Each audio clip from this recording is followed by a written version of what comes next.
ગોમાંસ gym દ્વારા cricket ટુર્નામેન્ટનું ભવ્ય આયોજન.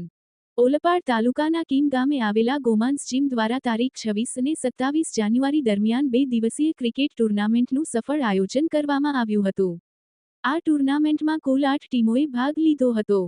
ટુર્નામેન્ટની ફાઇનલ મેચ ગોમાંસ ટીમ 11 અને ગૌરવ 11 વચ્ચે રમાઈ હતી, જે ખૂબ જ રોમાંચક બની હતી.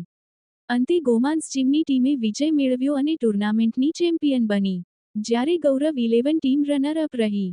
વ્યક્તિગત પ્રદર્શન બદલ નીચે મુજબ પુરસ્કારો આપવામાં આવ્યા. Best batsman Jay Vasava, best bowler Nikhil Parmar, best fielder Sunny Patel, man of the match નિર્ભભાઈ.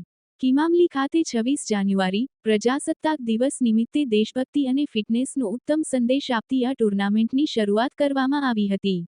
છેલ્લા 3 વર્ષથી સતત આયોજિત થતી આ ટુર્નામેન્ટનો મુખ્ય ઉદ્દેશ યુવા પેઢીને ફિટનેસ પ્રત્યે જાગૃત કરવો અને રમતગમત દ્વારા વ્યસનોથી દૂર રાખવાનો છે. ટુર્નામેન્ટના પ્રથમ દિવસે ધ્વજવંદન કાર્યક્રમ યોજાયો હતો.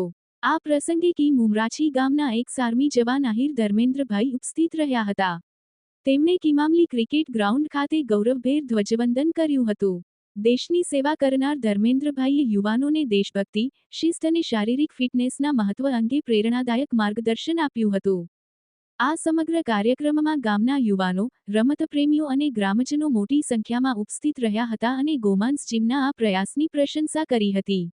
જગદીશ સાટિયા, ન્યૂઝ 14 કડોદરા.